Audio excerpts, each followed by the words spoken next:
नमस्कार, मैं ज्योति निषाद। रुक करेंगे खबरों की ओर। पूर्व विधानसभा प्रत्याशी कांग्रेस पार्टी नरसिंहपुर के नेतृत्व में कांग्रेस के सैकड़ों कार्यकर्ताओं ने मुशारान पार्क में एकत्रित होकर मुख्य मार्ग से रैली निकालकर कलेक्ट्रेट पहुंचकर राज्यपाल के नाम कलेक्टर को ज्ञापन सौंपा। तो वहीं ज्ञापन के माध्यम से उल्लेख किया कि ग्रीष्मकाल फसल मूंग की तुलाई विलंब से की गई थी, जिसके कारण किसानों का पंजीयन समय पर नहीं हो पाया। जैसे तैसे पंजीयन हुआ तो किसानों के स्लॉट बुकिंग नहीं हो पाई, जिसके कारण किसानों को अपनी मूंग की फसल की उपजन कम करने से वंचित हो गए हैं। मूंग तुलाई की अवधि को बढ़ाना चाहिए।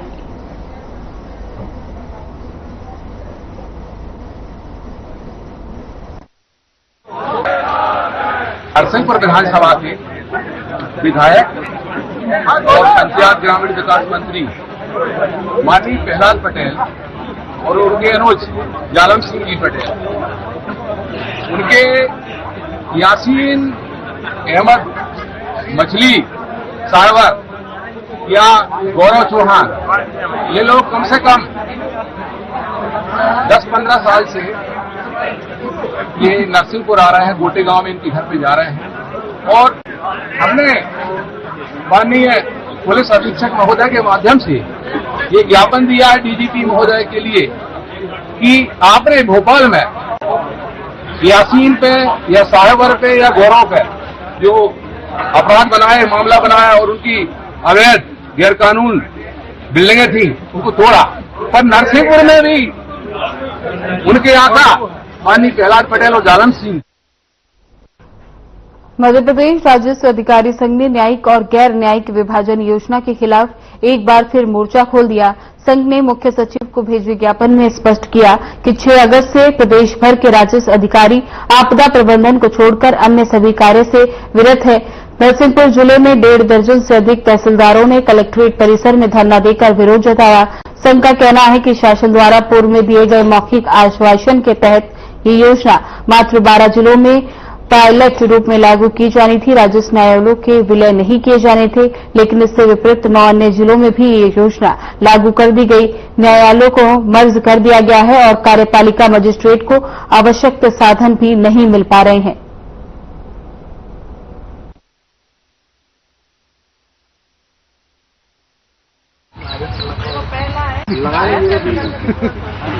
राजस्व अधिकारी संघ के प्रदेशव्यापी आह्वान पर सभी जो वर्तमान में न्यायिक गैर न्यायिक विभाजन हुआ है तहसीलदारों का, उसके संबंध में सभी राजस्व अधिकारीगण प्रदेश स्तर पर आपदा संबंधित कार्य को छोड़कर अन्य सभी कार्यों से विरत रहने का ऐलान किया है। उसके संबंध में सभी यहाँ क्या मांगे क्या है? मांग न्यायिक और गैर न्यायिक वर्तमान में जो विभाजन हुआ है तहसीलदारों के कार्यों का, उसके संबंध में।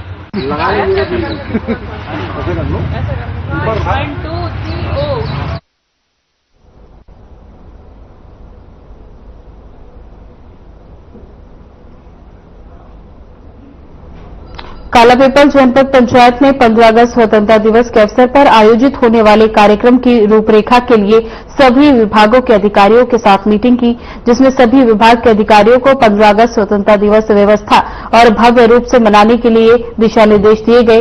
इस मीटिंग में जनपद पंचायत सीईओ डीआरएस राणा, जनपद अध्यक्ष प्रतिनिधि भोजराज पवर के साथ अन्य सभी विभाग के अधिकारी भी मौजूद रहे।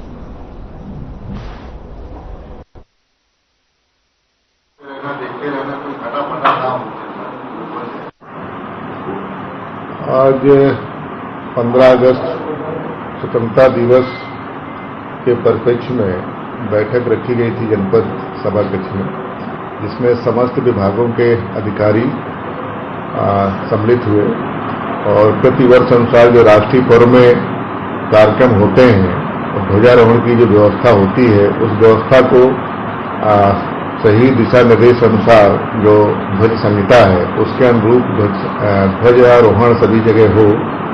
ग्राम पंचायत, स्कूल, आंगनवाड़ी, जहां जहां जो एकल कैंपस हैं उन सभी जगहों में ध्वजारोहण के लिए निर्देश दिए गए और साथ ही जो शासन के द्वारा जो निर्देशित है कि आंगनवाड़ियों में और प्राथमिक माध्यमिक शालाओं में जो मध्याह्न भोजन का बनता है उसका स्पेशल जो डाइट है वो उस दिन मेनू के अनुसार सभी जगह बांटा जाएगा। इंदौर के लव जिहाद के आरोपियों को आर्थिक सहायता देने के मामले में नामजद कांग्रेस पार्षद अनवर कादरी को इंदौर जिला कोर्ट ने फरार घोषित कर दिया। कोर्ट की ओर से इस मामले में आधिकारिक नोटिफिकेशन भी जारी कर दिया गया। दरअसल बाणगंगा थाने में लव जिहाद से जुड़े आरोपियों को फंडिंग कराने का मामला दर्ज हुआ, जिसमें पुलिस लगातार ताबिश दे रही है, लेकिन अब तक आरोपी की गिरफ्तारी नहीं हो सकी, जिसके बाद मामले में कोर्ट ने सख्त रुख अपनाते हुए कहा कि अगर अनवर कादरी अगले 1 महीने के अंदर न्यायालय में पेश नहीं होते तो उसकी संपत्तियां कुर्क कर दी जाएंगी।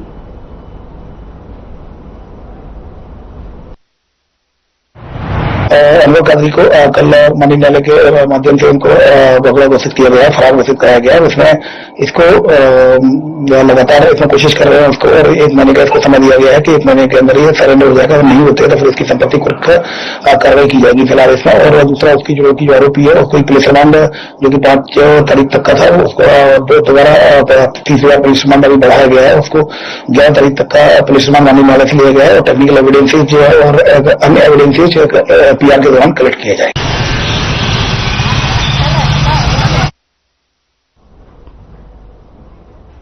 भारतीय किसान संघ तहसील साईखेड़ा के पदाधिकारियों ने तहसील कार्यालय पहुंचकर तहसीलदार की अनुपस्थिति में बाबूजी को ज्ञापन सौंपा, जिसमें निम्न समस्याओं की ओर ध्यान आकर्षक कराया गया। नरसिंहपुर जिले में खरीफ फसल के अंतर्गत धान और मक्का, सोयाबीन की प्रमुख फसलें जो लगातार बारिश के कारण यूरिया खाद के अभाव में पीली पड़ रही हैं, उसके लिए यूरिया उपलब्ध कराए जाने के लिए जिले में खाद की समस्या बढ़ रही है। पर्याप्त खाद उपलब्ध कराए जाए, वहीं अतिवृष्टि से हुई फसलों के सर्वे कराकर मुआवजा दिलाया जाए। किसान संघ ने मांग की कि उक्त समस्याओं को जल्द से जल्द पूरा कराया जाए।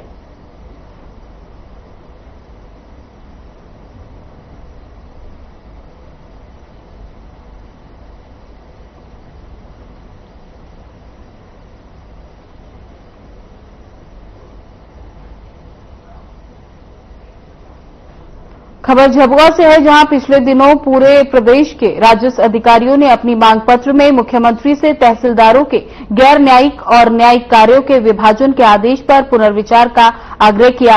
राज्य शासन द्वारा इस मांग पर कोई निर्णय नहीं लिया गया। प्रदेश के समस्त राजस्व अधिकारी हड़ताल पर हैं। इसी क्रम में झाबुआ जिले के सभी राजस्व अनुभाग के तहसीलदार और नायब तहसीलदार जिला कलेक्टर ऑफिस पहुंचे। उनका कहना है जब तक उनकी मांगों पर विचार नहीं किया जाता तब तक ये धरना चलता रहेगा। इस धरने के कारण आम आदमी के रोजमर्रा के कार्यों में परेशानी आएगी एवं राजस्व से संबंधित समस्त कार्य रुक जाएंगे।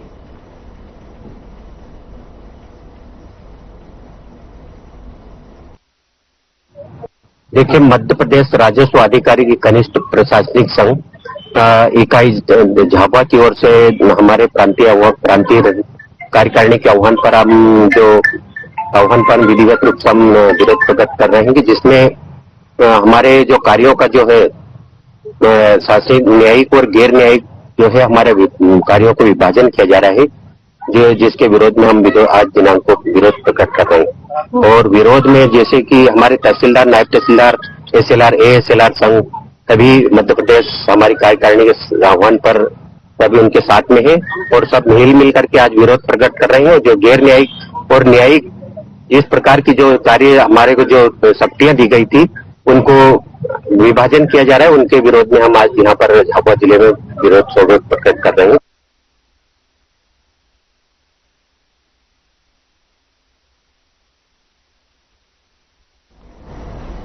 इंदौर से एक बड़ी प्रशासनिक खबर सामने आ रही है। तहसीलदार और नायब तहसीलदारों का आज से अनिश्चितकालीन आंदोलन शुरू हो गया है। यह आंदोलन मध्य प्रदेश सरकार द्वारा राजस्व अधिकारियों के न्यायिक और गैर न्यायिक कार्यों के बीच के लिए विभाजन के विरोध में किया गया है।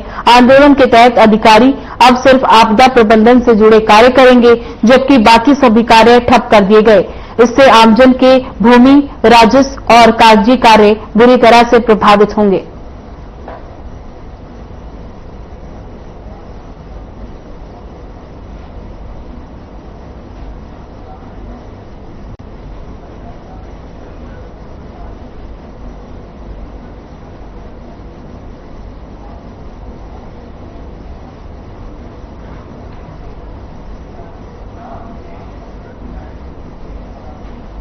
इंदौर शहरवासियों के लिए जल्द ही हवाई यात्रा की एक नई सुविधा उपलब्ध होने जा रही है। Atal Indore city transport service limited Indore से भोपाल के बीच हेलीकॉप्टर सेवा शुरू करने की योजना बन रही है। इस महत्वाकांक्षी प्रोजेक्ट को पब्लिक प्राइवेट पार्टनरशिप मॉडल के तहत बनाया जाएगा, जिसके लिए हेलीकॉप्टर सेवा संचालन करने वाली कंपनियों से टेंडर आमंत्रित किए जाएंगे।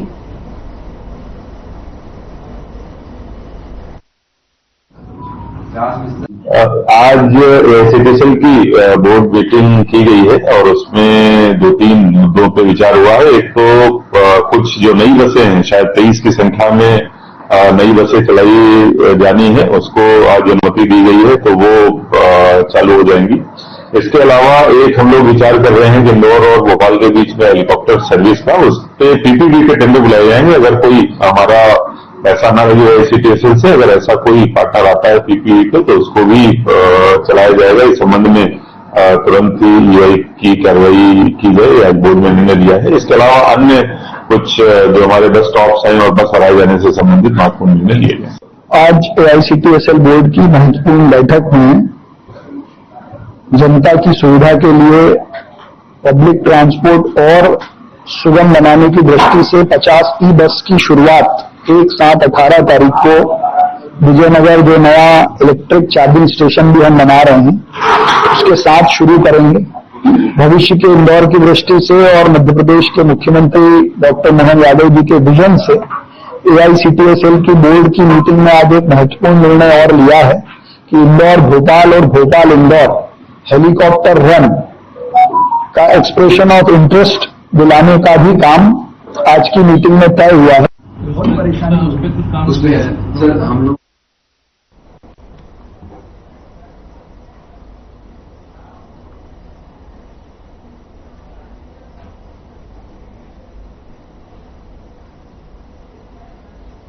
झाररा पंचायत ने नए बस स्टैंड पर बनी दुकानों की 29 जुलाई 2025 को नीलामी कर दी, जिसमें ग्राम के अनुसूचित जनजाति के युवक रामकिशोर डिंडोरी जाति भील ने नीलामी प्रक्रिया को पूर्ण किया।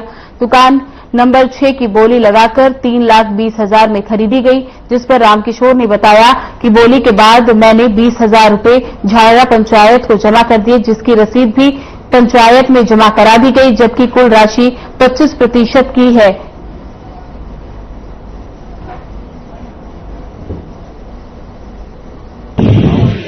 झाररा पंचायत से बोली लगाई गई दुकानों की, वहाँ पर मैंने 20,000 रुपये राशि जमा कराई गई। वहाँ पर मेरी बोली लगाई गई अधिक जनजाति की दुकान मतलब आरक्षित, और मेरी दुकान की नीलामी 2 जनों में लगाई गई थी, जो एक था राहुल बसोरिया, एक मैं राम जी था, और मैंने 3,20,000 में बोली करके वहाँ पर पंचायत में रसीद जमा करा दी। उसके बाद मुझे नागूलाल जी माली ने दबाव और मेहरबान सिंह जी मंत्री ने दबाव डाला, और उन दोनों ने मिलकर को बात क्या कर रही, और उन्होंने बोला तेरी रसीद नहीं काटी जाएगी। उसके बाद उन्होंने बोला मुझे कि यहाँ पंचायत में मत आना, पंचायत में जाता हूँ 10 बजे पंचायत खुल जाती है, तो वहाँ रोज में 11 बजे जा रहा हूँ। 4 दिन हो गए लगातार पैसे जमा कराने के लिए 25% पैसा जमा कराना है मुझे। 7 दिन में तो वो मेरे पैसे ले नहीं है, और उसके बाद मुझ पर दबाव डाला जा रहा है। ये दबाव कौन डाल रहा है आपके ऊपर? दबाव नागूलाल जी मालवी और पंचायत के सचिव मेहरबान सिंह जी।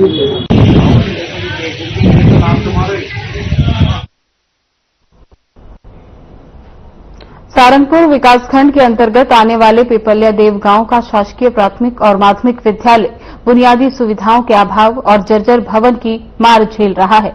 स्कूल भवन के 2 कमरे पूरी तरह से जर्जर हो चुके हैं, जिनमें पढ़ाई कराना तो दूर, बच्चों का प्रवेश भी खतरनाक है।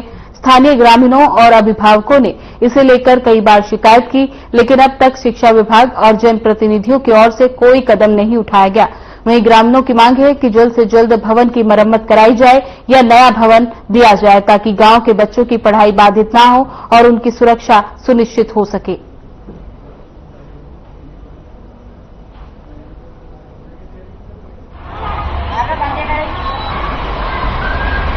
क्षतिग्रस्त कमरे करीब 5 साल से है। 3 साल से अधिकारियों द्वारा 2 कक्ष बंद करवा दिए गए हैं, जिनमें कक्षाएं संचालित नहीं हो रही हैं। अभी हमारे पास 4 रूम है, जिसमें 1 से 5 तक की 2 कक्ष में लगती है कक्षाएं और 2 कक्षों में 6 से 8 तक की कक्षाएं लगती है। जहां 6 से 8 की कक्षाएं संचालित हो रही हैं, वहां की छत में भी थोड़ा सा प्लास्टर और पानी टपक रहा था, जिसमें डैम प्रूफ खुदवाने के लिए कहा गया, तो हमने वो उसको करवा दिया।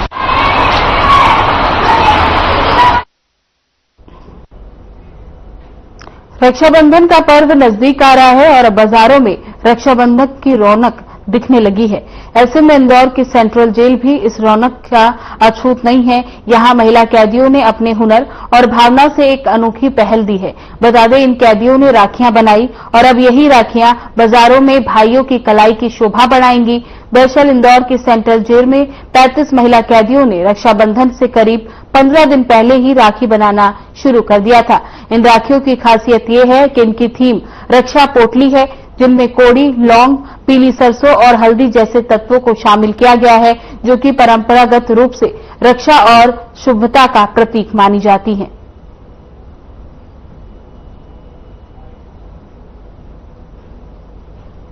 भाई बहन के स्नेह का प्यार यानी कि रक्षाबंधन, और रक्षाबंधन यदि इंदौर के सेंट्रल जेल में हो तो उसकी बात थोड़ी अलग होती है। वैसे प्रतिवर्ष इंदौर के सेंट्रल जेल में रक्षाबंधन का त्योहार मनाया जाता है।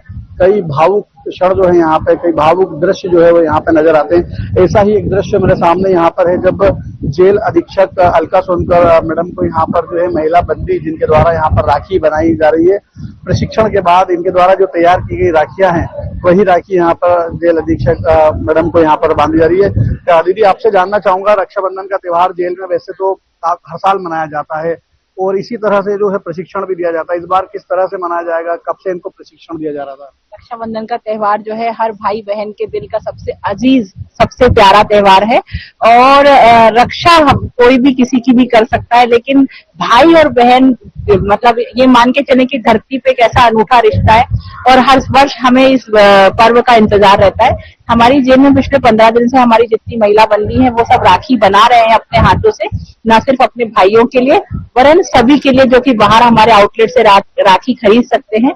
और आप देख सकते हैं कि इनका प्यार है मेरे लिए कि ये अपने बनाई हुई सभी अपने हाथ से राखी का निर्माण तो यहाँ पर किया ही जा रहा है, महिला बंदियों को प्रशिक्षण भी दिया जा रहा है, लेकिन यहाँ पर एक जो नजारा देखिए, दोनों हाथ जो है जेल अधीक्षक मैडम के यहाँ पर दोनों महिला बंदियों द्वारा देखिए इस तरह से बड़ी सुंदर सी राखियां जो यहाँ पर मैडम के हाथों पर यहाँ पर बांधी जा रही है महिला बंदियों द्वारा।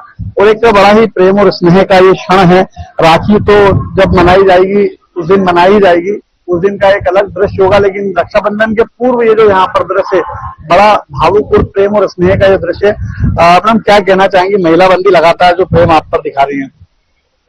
राखी का पर्व एक ऐसा पर्व है जो भाई बहन के अटूट प्रेम का पर्व है, लेकिन प्रेम और रक्षा किसी से भी उसको अपना हम आधार बना सकते हैं। इनके द्वारा मुझे ये स्नेह पूर्वक जो राखी बांधी जा रही है, इनका मानना है कि आप हमको मेरे भाइयों की तरह प्रेम देते हैं, मेरी बहन की तरह मेरी स्नेह देते हैं, इसलिए ये इनका प्यार है। तो महिला बंदियों के द्वारा जो राखी का यहाँ पर निर्माण किया जा रहा है रक्षाबंधन के इस त्योहार के लिए, तो यहाँ पर नजरों पर है।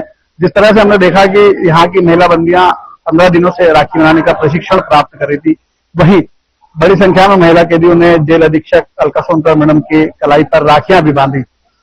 तो भाई बहन के स्नेह और प्रेम के इस त्योहार की तैयारियां यहाँ पर तो काफी जोरों से है। बाहर भी राखियों का बाजार सजा हुआ है। यहाँ भी जो राखियां हैं ये जेल की कैंटीन पर विक्रय के लिए उपलब्ध रहेगी और जेल में जो रक्षाबंधन का त्योहार मनाया जाता है उसके लिए जेल प्रशासन द्वारा व्यापक इंतजाम यहाँ पर किए गए हैं। फिलहाल इंदौर से कैमरा पर्सन धीरज पगारे के साथ रवि रत्नाकर, साधना न्यूज, इंदौर।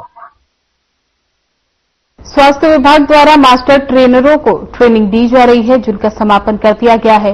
बता दें कि जो ये मास्टर ट्रेनर दिल्ली में अलग अलग हिस्सों में अपने अन्य साथियों को कुपोषण से लड़ने और अन्य विषयों को लेकर जानकारी देंगे। इस ट्रेनिंग के संयोजक ने बताया कि लंबे समय से मुंबई के संस्थान द्वारा विदिशा जिले के स्वास्थ्य विभाग, महिला एवं बाल विकास विभाग और अन्य विभाग के कार्यकर्ताओं को ये प्रशिक्षण मास्टर ट्रेनर के रूप में दी जा रही है।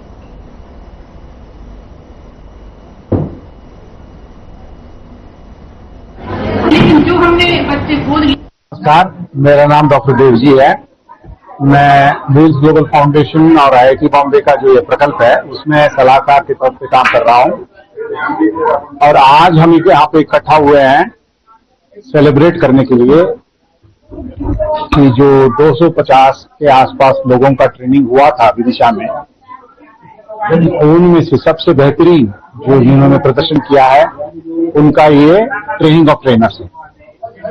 आप ये देख रहे हैं कि जो सेशन चल रहे हैं उनमें जो फीडबैक हमको मिल रहे हैं वो विदिशा में जिन्होंने अपने हुनर को जो इन्होंने सीखा था जब आगे बढ़ाए समुदाय में तो कुपोषण 2 से 3 गुना। अजर थाना क्षेत्र के ग्राम बोरलाया निवासी मूलचंद द्वारा फांसी लगाकर आत्महत्या करने के मामले में परिजनों ने पुलिस अधीक्षक जगदीश डाबर को आवेदन सौंपा। बुधवार को मृतक की बेटियां पुलिस अधीक्षक कार्यालय पहुंची। उन्होंने अपने पिता के सुसाइड नोट में लिखे नामों के आधार पर कार्रवाई की मांग की। इस मामले पर पुलिस अधीक्षक जगदीश ने कहा कि मृतक का पोस्टमार्टम करवाया गया है और गवाहों के बयान के लिए गए हैं, जिसके आधार पर आगे की कार्रवाई की जाएगी।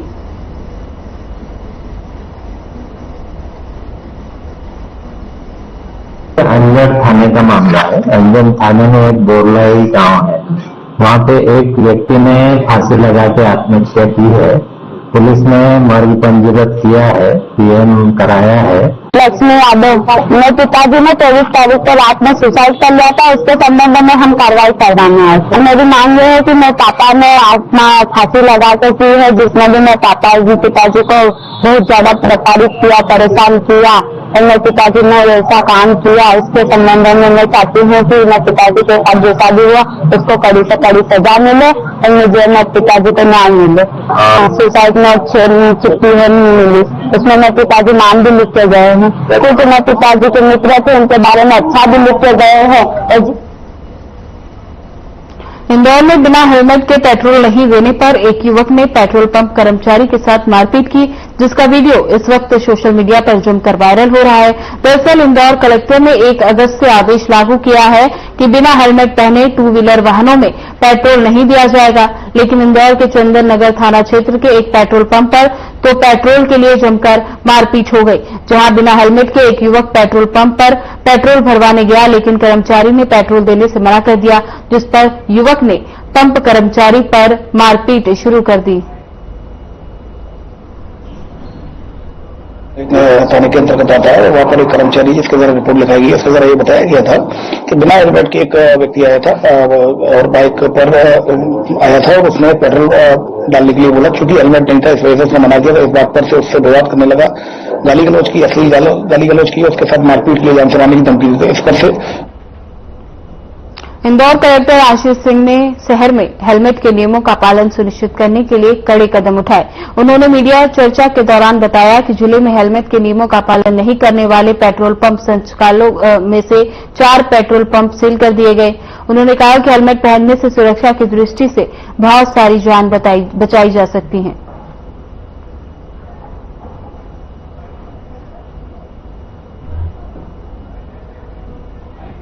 सर्वोपरि है, और चाहे माननीय उच्च न्यायालय हो या फिर जो माननीय उच्चतम न्यायालय की रोड सेफ्टी कमेटी हो, सभी के द्वारा इस पर बहुत अधिक बल दिया गया है।